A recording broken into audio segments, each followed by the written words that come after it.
போன வகுப்புல அந்த ஒரு குறிப்பிட்ட பகுதிக்கு விளக்கம் சொல்லக்கூடிய முறையில விரிவா பேசினோம். இனி அடுத்து நாம தொடர்ந்து போகிறோம். 141வது பாடல்.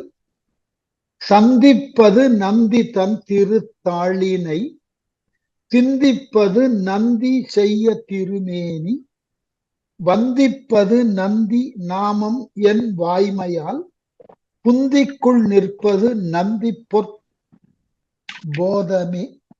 பல பேர் இந்த இடத்துல பாதமேன்னு சொல்லி பாடலை தவறுதலாக பொருள் கொண்டிருக்கிறார்கள். இந்த இடத்துல பாதம் இல்ல, போதம் தான். போதம் என்றால் நந்தியினால் தரப்பட்டதோ ஞானம், அதுக்கு போதம்னு பேரு. போதிக்கப்படுவது போதம். இப்போ இந்த பாட்டுல மற்றொரு சூட்சமத்தையும் சொல்லிட்டார் திருமூலர். நான் தொடக்கத்திலிருந்து சொல்லிக் கொண்டு வருவது ஒன்று. சிவம் என்பது காண இயலாததோர் சூக்ஷமம். அந்த சூக்ஷமத்திற்கு ஒரு ஸ்தூல வடிவம் கொடுக்க வேண்டும்னா அது நந்தி. நந்தியும் சூக்ஷமமாக இருக்கக்கூடிய சிவமும் ஒன்று. அதை இந்த பாட்டுல விளக்கிறார். எப்படி? சந்திப்பது நந்தி தன் திருத்தாளினை. இதுகாரும் நாம் பெற்றிருக்கக்கூடிய குருவினுடைய அருளினாலே நம்மிடம் உள்ளதாகிய மலங்கள் எல்லாம் நீங்கி எங்கு நாம் சென்று சந்திக்கிறோம் என்றால், சந்திப்பது நந்தி தன் திருத்தாளி. நந்தி என்கின்ற அந்த இறைவனினது திருவடியை நாம் சந்திப்பதற்குத்தான் குருவினது அருளை பெற்று அந்த குருவினால் நம்மிடம் உள்ளதாகிய மூவகை மலங்களையும் நீங்கி அதன் பின் அவனது திருவடியை, அவனது என்றால் இறைவனது திருவடியை, நந்தியின் திருவடியை சந்திப்பதுதான் நம்முடைய வாழ்வின் நோக்கம். சிந்திப்பது நந்தி செய்ய திருமேனி. எப்பொழுதும் சிந்தித்து கொண்டே இருக்கக்கூடியது இறைவனது திருமேனி. இங்க நந்தி வேற இறைவன் வேறன்னு சொல்லாமல் ரெண்டையும் ஒன்றுன்னு பேசுற.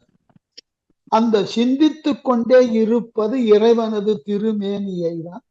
அவனது மேனி என்றால் இந்த இடத்துல சூக்ஷமமாக இருக்கக்கூடிய அவனை நாம் நம்மினுடைய சிந்தனையினாலே ஒருமுகப்படுத்தி காணுதற்கு உண்டான ஒரு பயிற்சி அல்லது ஒரு முயற்சியில ஈடுபடுதல்.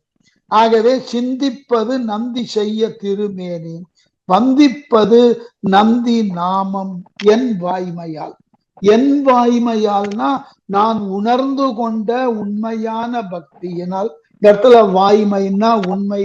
நான் உணர்ந்து கொண்ட உண்மையான பக்தியினால் அனுதினமும் நான் வந்திப்பது என்றால் வணக்கத்துடன் சொல்லி மகிழுவது.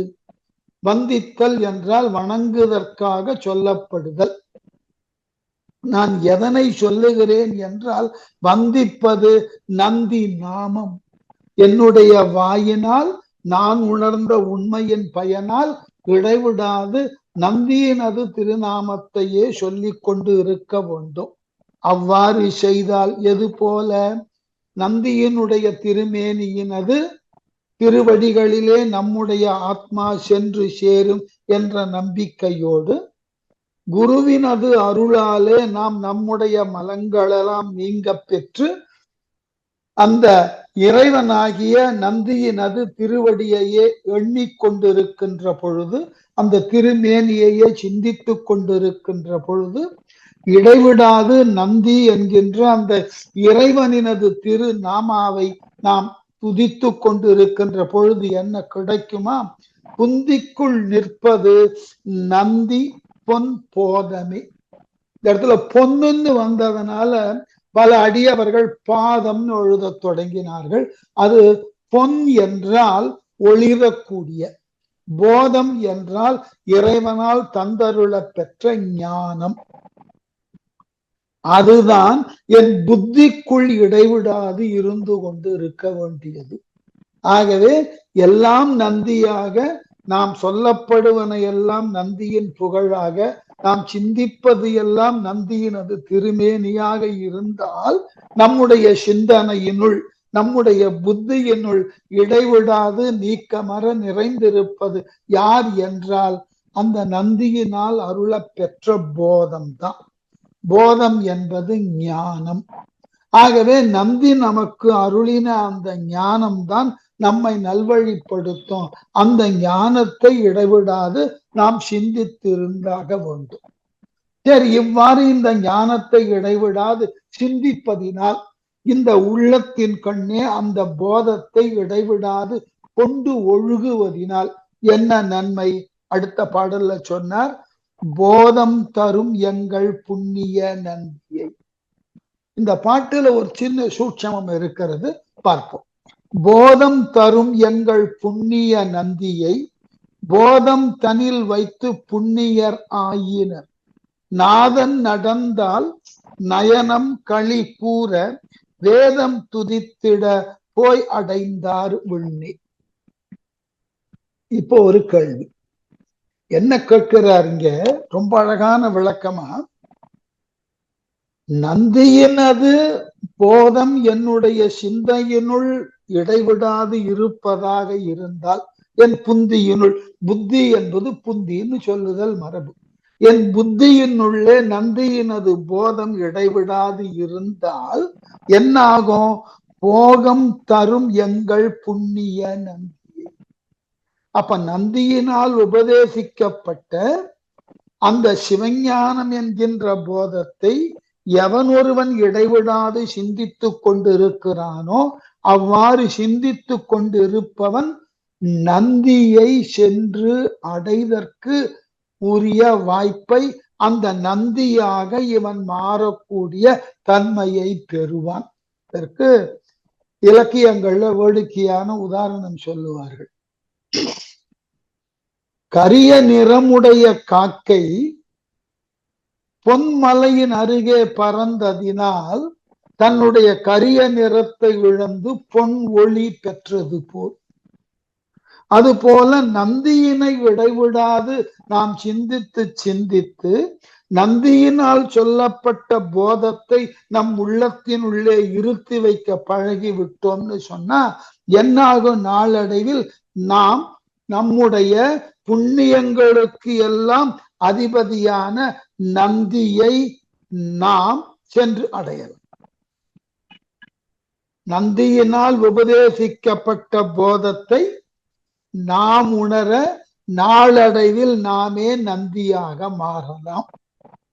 இதுதான் நம்முடைய அடிப்படையான வேதங்களிலிருந்து பெறப்பட்ட அடிப்படை தன்மை. இப்போ நேற்று ஒரு விவாதத்திற்காக, நேற்று ஞாயிற்றுக்கிழமை இந்த நிலப்பகுதியில் இருக்கக்கூடிய ஒரு பெரிய புத்தர் கோவில் ஒன்று உருவாக்கப்பட்டிருக்கிறது, ஜேட் புத்தா என்று.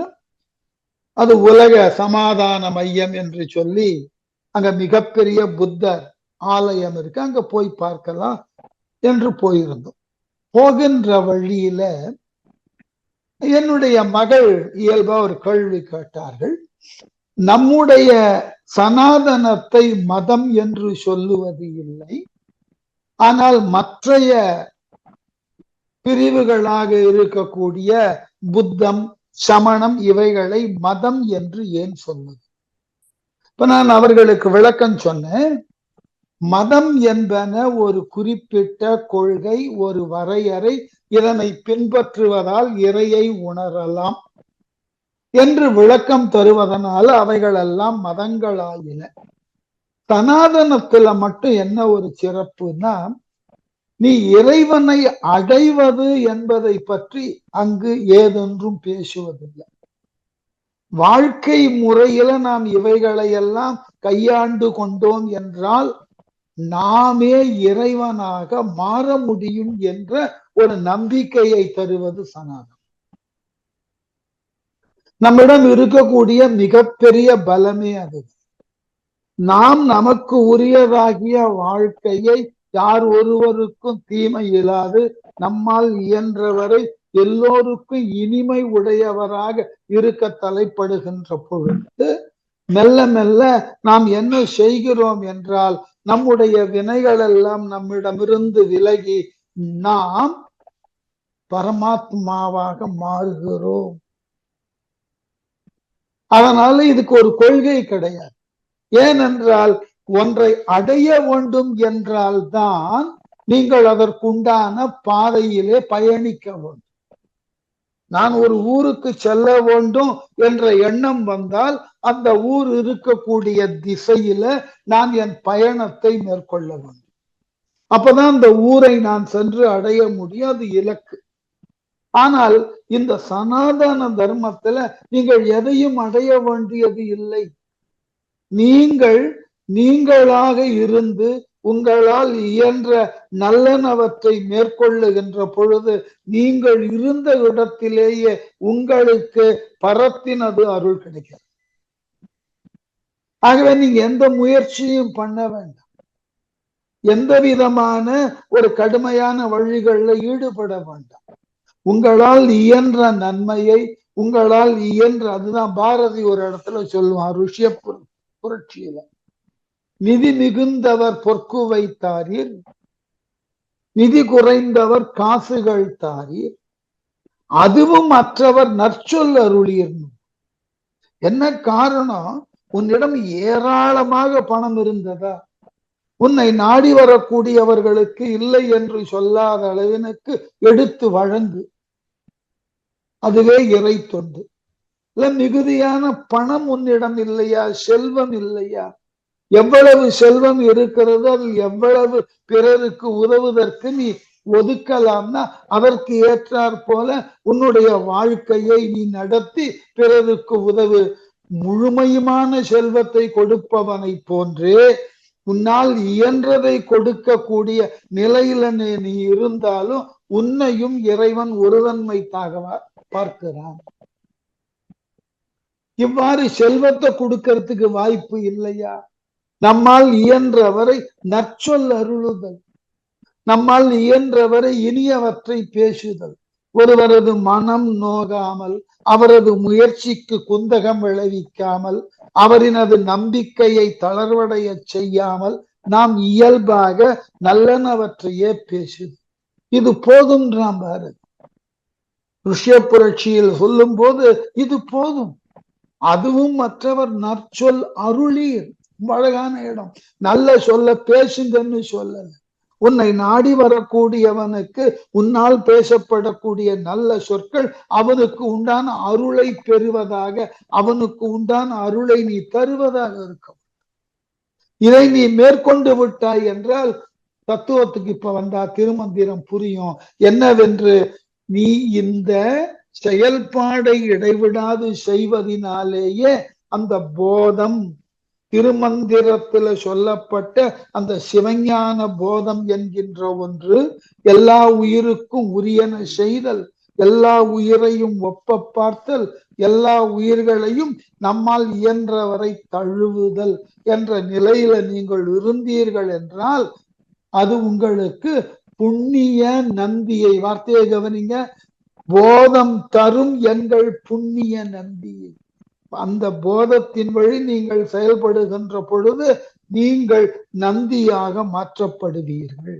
அதற்கு தான் அந்த உதாரணம் சொன்ன, கரிய நிறமுடைய காக்கை பொன்மலையை கடக்கின்ற பொழுது அதனது கரிய நிறத்தை இழந்து பொன்னாக ஒளிருவது போல் போதத்தினை கொண்டு, குருவினது வழிகாட்டலை கொண்டு நீங்கள் இந்த உலகத்தில் பயணப்பட்டீர்கள் என்றால் நிச்சயமாக நீங்கள் புண்ணிய நந்தியை அடையலாம். இல்ல அந்த புண்ணிய நந்தியினது தகுதியும் தன்மையும் உங்களை வந்து சேரும். போதம் தனில் வைத்து புண்ணியர் ஆயினர். அந்த போதத்தை இடைவிடாது சிந்தித்து சிந்தித்து அதன்படி செயல்பட்டவர்களெல்லாம் மாற்றமில்லாத புண்ணியத்தை பெறுவதற்கு உரியவர் ஆவார்கள்.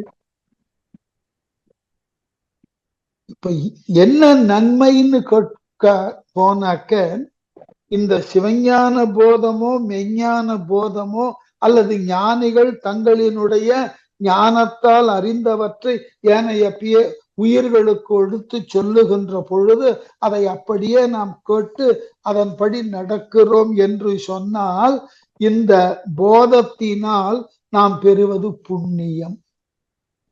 இந்த புண்ணியம்ன்ற சொல்லுக்கு என்ன பொருள்னாக்க, அதை இறைவனால் கணக்கிடப்படக்கூடிய நன்மைகளின் பட்டியல் அல்ல புண்ணியம்.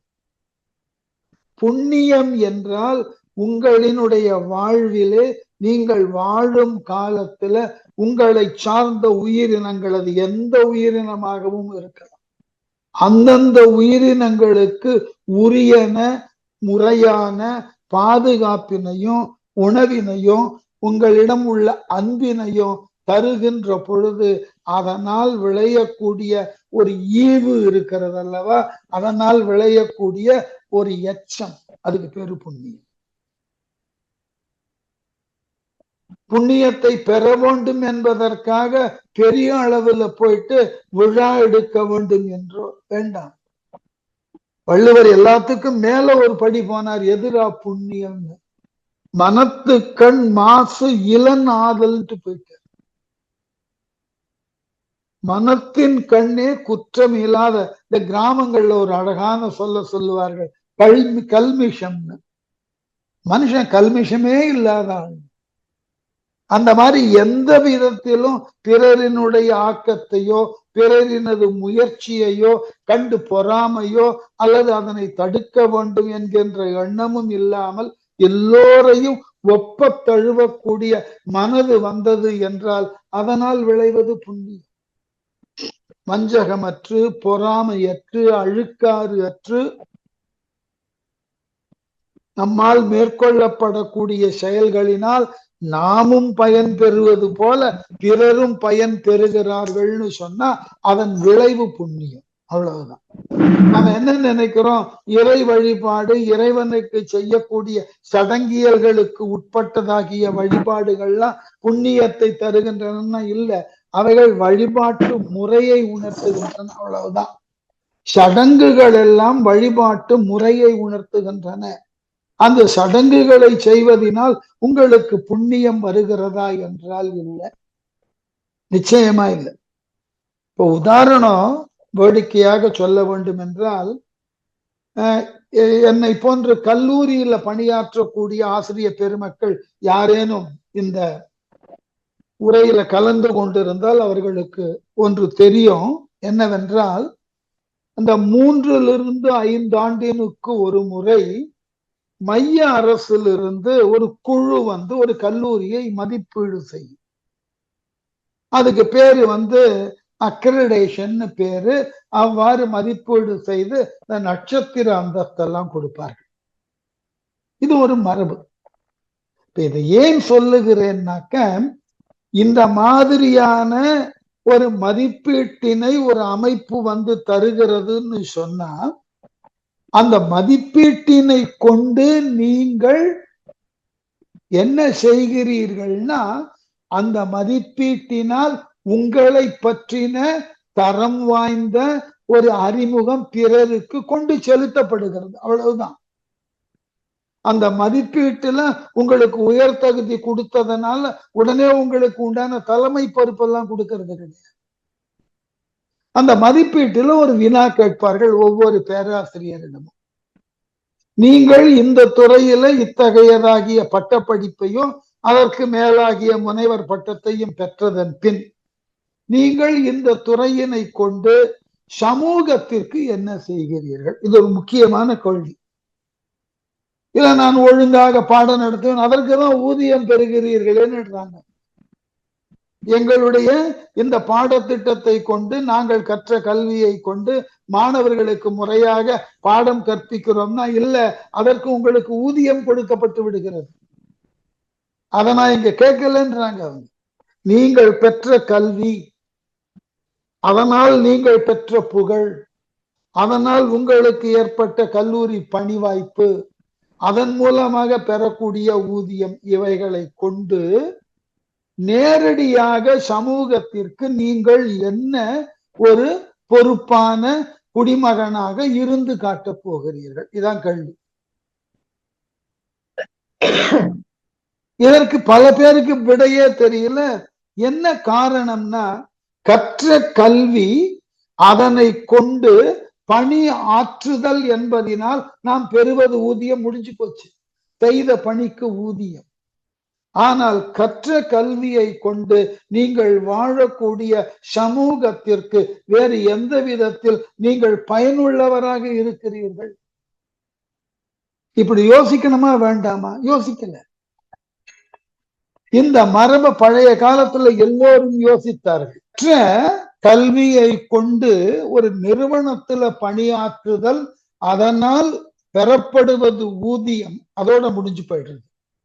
இதற்கு அப்பாற்பட்டு நாம் கற்ற கல்வி அல்லது நாம் கொண்டுள்ள அனுபவங்களை கொண்டு நாம் வாழக்கூடிய சமூகத்திற்கு நேரடியாக என்ன செய்யப்போம்? இதுதான் ஞானத்துல பேசப்படக்கூடிய அடிப்படையான ஒன்று. முயலுகிறோம், முயன்றதன் பயனாக ஞானம் சித்திக்கிறது. ஞானத்தினால நாம் மேம்பாடு அடைகிறோம். நாம் மேம்பாடு அடைந்ததற்கு அடிப்படையாக இருந்த ஞானத்தை கொண்டு மாற்றாருக்கு அல்லது நாம் வாழக்கூடிய சமூகத்துல அந்த ஞானத்தின் துணை கொண்டு என்ன செய்ய இருக்கிறோம்? இததான் கேட்கிறார். போதம் தனில் வைத்து புண்ணியராயினர். இந்த போதத்தை நம்முடைய சிந்தையில வைத்து என்ன ஆயிற்று? புண்ணியராயினர்னா அந்த போதத்தினால நமக்கு ஏற்பட்ட மேல் தகுதி இல்ல புண்ணியம். நாம் கொண்ட அந்த போதத்தை கொண்டு நாம் வாழக்கூடிய சமூகத்துல பிற உயிர்களுக்கு நம்மால் இயன்றன செய்தால்தான் அது புண்ணியம். அதாவது ரெண்டு விஷயம் ஞாபகம் வைத்துக் கொள்ளுங்கள். ஒன்று, ஒரு செயலை செய்வதனால் விளையக்கூடியது அதனுடைய இயல்பு. அதிலிருந்து நாம மற்றொன்றை பேசுகின்றோம் என்றால் ஆங்கிலத்தில் அழகான ஒரு சொல்லுவார்கள், காம்ப்ளிமெண்ட்ரி. நாம பணியில் அமருகிறோம், பணியில் அமருவதற்கு நம்முடைய அறிவு துணையாகிறது. அதனால பணியில அமருகிறோம். அந்த பணியினால் நாம் பெறப்படக்கூடிய ஊதியம் நமக்கு உண்டான பணி வாய்ப்பினால் பெறப்பட்ட ஒன்று. இதனை கொண்டு நாம் நம் அறிவினை ஒரு காம்ப்ளிமெண்ட்ரியா நாம வாழக்கூடிய சமூகத்திற்கு எவ்வாறு கொடுத்து உதவுகிறோம்? அவ்வாறு கொடுத்து உதவுகின்ற பொழுதுதான் அது புண்ணியமாக மாறும். இல்லைன்னா நீங்கள் செய்யக்கூடிய தொழிலுக்கு ஊதியம் மட்டும்தான் கிடைக்கும். ஆகவே ஊதியம் வேறு, புண்ணியம் வேறு. ஆகவே இங்க என்ன சொல்றார்? போதம் தனில் வைத்து புண்ணியராயினர். இந்த போதத்தை கொண்டு நீங்கள் மேம்பாடு அடைந்ததோடு மட்டுமல்லாமல் உங்களை சார்ந்தவர்களும் மேம்பாடு அடைவதற்கு உண்டான செயலில் நீங்கள் ஈடுபடுகின்ற பொழுதுதான் உங்களுக்கு புண்ணியம் வந்து சேரும். அதனால இந்த ஊதியம் என்பது வேறு, புண்ணியம் என்பது வேறுன்னு புரிந்து கொள்ள. வள்ளுவர் ஒரு இடத்துல சொல்ற, ஒருத்தர் கேட்டார் ரொம்ப அழகா. இந்த கேள்வியை நாம வேற ஒரு விதத்திலும் கேட்கலாம்.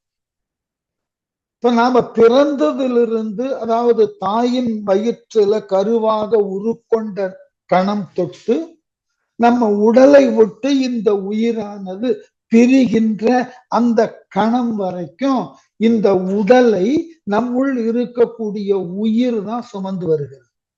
இதுல ஐயமே இல்லை. இந்த உயிருக்கு நாம இதுகாரும் ஏதாயிலும் ஊதியம் கொடுத்திருக்கிறோம். ஏனென்றால் நம்மால் எதிர்பார்க்கப்படக்கூடிய பணிகளுக்கு எல்லாம் நமக்காக பிறர் செய்கின்ற பொழுது அவர்களுக்கு உரிய ஊதியத்தை கொடுத்துறோம். அது போல நம்மிடம் சிலர் பணிகளை எதிர்பார்க்கின்ற பொழுது அந்த பணியை செய்து கொடுத்து நாம அவர்களிடமிருந்து ஊதியத்தை பெற்று விடுகிறோம். இப்ப கேள்வி என்ன? கருவிலே உருவான கணம் தொட்டு இந்த உடலை விட்டு உயிர் பிரிகின்ற அந்த கணம் வரைக்கும் நம் உடலை நம்முடைய உயிர் தான் தாங்கி நிற்கிறது. சரி, இவ்வாறு தாங்கி நிற்கக்கூடிய உயிருக்கு நீ எதனை ஊதியமாக கொடுப்பேன்னு தான் கேட்கிறார் வள்ளுவர். புண்ணியம்னு சொல்லல. இந்த உடலை தாங்கி நிற்பதற்கு இந்த உயிருக்கு நாம என்ன கொடுக்கணும்னா ஈதல் இசைப்பட வாழுதல் அதுவல்ல ஊதியம் இல்லை உயிர்க்குன்னு எழுதி.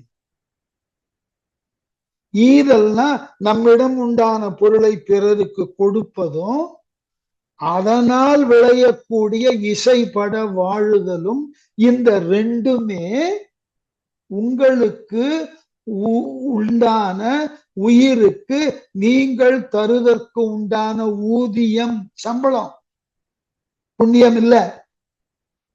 இவ்வாறு நீங்கள் முறையாக செயல்படுகின்ற பொழுது அந்த செயல்பாட்டினால் உங்களினுடைய அந்த ஊதியம் அதன் விளைவாக நீங்கள் பெற்றதை கொண்டு நீங்கள் வாழும் சமூகத்திற்கு ஏதாகிலும் இயன்றன செய்தால் அதனால் விளைவது புண்ணியம். அதனால இந்த இடத்துல புண்ணியராயினார் நாதன் நடந்தால் நயனம் களி கூற. நாதன் நடத்தால்னா நாதன் ஆகிய அந்த இறைவனது நடத்தால்னா அவனது இயக்கத்தால். இங்க நடனம்னு சொல்லுகிறார்கள், நடனம் இல்ல அவனுடைய இயக்கத்தால். ஏன்னா அவன் இயங்காமல் ஏதொன்றும் இயங்க போவதில்லை. நாதன் நடத்தால் நயனம் களி கூற, நம்முடைய கண்களானது களி கூறும். கண்கள் களி கூறும்னு சொல்லல, நயனம்ன்ற. இந்த நயனம் என்பது இந்த இடத்துல நெற்றிக்கு நடுவுல இணையக்கூடிய பகுதி, அதற்கு பெயர் சகஸ்திர தளம்னு பேரு. ஆகவே நயனம் களி கூறும். அந்த களி கூறும்னா எக்ஸ்டசி, பிளிஸ், அவ்வளவுதான். அது ஒரு பேரானந்தத்தை தரும், அது ஒரு பெரியதோர் மகிழ்வை நிறைவை தரும். நாதன் நடத்தால் இந்த புண்ணியத்தின் காரணமாக நாதனினது இயக்கத்தை நாம் தெரிந்து கொள்வோம். அவ்வாறு தெரிந்து கொண்டால் அந்த இயக்கம் நம்முள் ஒரு பேரானந்தத்தை உருவாக்கும். எல்லாம் காரண காரியம்தான்.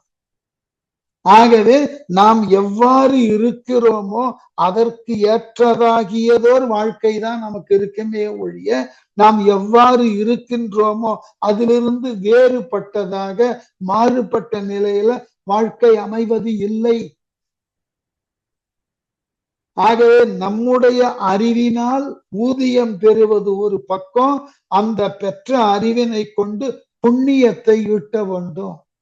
அவ்வாறு புண்ணியத்தை ஓட்டினோம் என்றால் நாதனது இயக்கம் ஏது என்கின்ற உண்மை புலப்படும். அந்த உண்மை புலப்பட்டால் நம்முள் பேரானந்தம் ஏற்படும். களி கூறும். களின்ற சொல்லுக்கே தமிழ்ல என்ன மரபு தெரியுமா? கள்ளுண்டு மகிழுதலுக்கு பேரு களின்னு. அதாவது அது ஒரு மிகப்பெரிய பேரானந்தம் என்பது ஒரு போதை மாதிரி. களி கூறும். ஆகவே களி கூற வேதம் துதித்திட போய் அடைந்தார் விண்ணீர். எப்படியா இந்த மாதிரியான மகிழ்ச்சி உங்களுள் தோன்றுகின்ற பொழுது அப்படிப்பட்ட உங்களை வேதங்களும் துதிக்கும். ஏன் வேதங்களும் துதிக்கும்? வேதத்தினது உட்பொருள் என்ன? சத்தியம். வேதங்களினுடைய உட்பொருள் சத்தியம். அந்த சத்தியத்தை நீங்கள் உணருகின்ற பொழுது உங்களுள் ஏற்படும் உணர்ச்சி பேரானந்தம். அந்த சத்தியமாக நீங்கள் உணரப்படுகின்ற பொழுது நீங்களே வேதமாக மாறுகிறீர்கள். பாடத்தை படித்து அதன் மூலமாக நீங்கள் படிப்படியாக மேலுக்கு வருகின்ற பொழுது உங்களினுடைய வாழ்க்கையே மற்றொரு பாடமாக பிறருக்கு அமையும். ஏற்கனவே நான் வேடிக்கையாக இந்த வகுப்பிலேயே சொல்லியிருக்கேன். கல்லூரியில பணியாற்றிய பொழுது எங்கள் கல்லூரியில் ஆங்கில இலக்கியம் உண்டு. அந்த ஆங்கில இலக்கியத்திற்கு தமிழ் வகுப்பெடுக்க நான் செல்லுகின்ற போதெல்லாம் 4 ஆண்டுக்கு ஒரு முறை அந்த சுழற்சியில எனக்கு வரும். ஆகவே 4 ஆண்டிற்கு ஒரு முறை ஆங்கில இலக்கியத்திற்கு தமிழ் எடுக்க போவேன். அவ்வாறு போகின்ற பொழுது முதல் நாள் முதல் வகுப்புல கேள்வி கேட்பேன், நீங்கள் ஆங்கில இலக்கியம் படித்து என்ன செய்ய போகிறீர்கள்? அவரவருக்கு தெரிந்த விளக்கங்களை எல்லாம் சொல்லுவார்கள். நான் சிரித்து கொண்டே சொல்லுவேன், இதற்காக இலக்கியங்கள் படித்தல் என்பது இலக்கியத்தை கொண்டு நீங்கள் பிழைப்பதற்கு வழி தேடுகிறீர்கள். அதை கேட்கல. ஆங்கில இலக்கியத்தை கற்பதன் பயன் என்ன? நீங்கள் பிழைப்பை சொல்லுகிறீர்கள், அவங்க பிழைப்பை கேட்கலன்னு. அவர்களுக்கு பெரும்பாலும் புரியாது. இறுதியில சொல்லுவேன், இந்த ஆண்டு நீங்கள் ஆங்கில இலக்கியத்துல சேர்ந்து வரக்கூடிய 3 ஆண்டுகள்ல உலக நாடுகள்ல யார் யாரோ எழுதின இலக்கியங்களை எல்லாம் ஆங்கிலத்தின் வழி கற்று தெளிய போகிறீர்கள். இதே நீங்கள் 10-15 ஆண்டுகளுக்கு கழித்து உங்களால் எழுதப்பட்ட ஓர் இலக்கியம் 15 ஆண்டுகளுக்கு பிறகு கல்லூரிகள்ல பாடமாக நடத்தப்பட வேண்டும். எந்த இலக்கியத்தை நாம் கற்றோமோ அதனது வெளிப்பாடு நம்மால் உருவாக்கப்பட்ட ஒரு இலக்கியத்தை பின்னாளில் வரக்கூடிய மாணவர்கள் கற்க வேண்டும் என்ற ஒரு தகுதியை வளர்த்து கொள்ள வேண்டும். அதுதான் ஞானத்தின் முதல் படி. அதனாலதான் நீங்கள் சத்தியத்தை உணரக்கூடியவராக இருந்து அதன் வழி அந்த போதத்தை உணர்ந்தீர்கள் என்றால் வேதம் துதித்திட, வேதம் உங்களை வணங்கிட, போயடைந்தார் வெண்ணே மாற்றம் இல்லாத வானுலகிலே நீங்கள் சென்று இருக்கலாம். வள்ளுவம் தான் இதுக்கு அடிப்படை. பையத்துள் வாழ்வாங்கு வாழ்பவன் வானுரையும் தெய்வத்துள் வைக்கப்படும். ஆகவே வாழ்வாங்கு வாழுதல் என்பதுதான் பின்னாடி வரக்கூடிய அன்பு, அறம், வினை தூய்மை, இதெல்லாம் நம்ம மேற்கொள்ளக்கூடிய செயல்கள். அதனால இந்த போதம் என்பது எந்த அளவினுக்கு உங்களுள் ஒரு மகிழ்ச்சியை, ஒரு ஆர்வத்தை தூண்டுகிறதோ அதன் பயனாக இந்த உலகிலே உங்கள் வாழ்க்கை அமைவதாக இருந்தால் வாழ்ந்து முடிந்ததன் பின் வேதம் வணங்கக்கூடிய அளவினுக்கு நீங்கள் வானுலகிலே சென்று அங்கு இருக்கக்கூடிய தெய்வங்களுள் ஒருவராக உங்களால் வாழ இயலும். இதுதான் அடிப்படை. அந்த அடிப்படையில எப்படியெல்லாம் இந்த வாழுதல் என்பதை இனிமே பகுக்க போற என்னன்னா இதோட உபதேசம் முடிகிறது.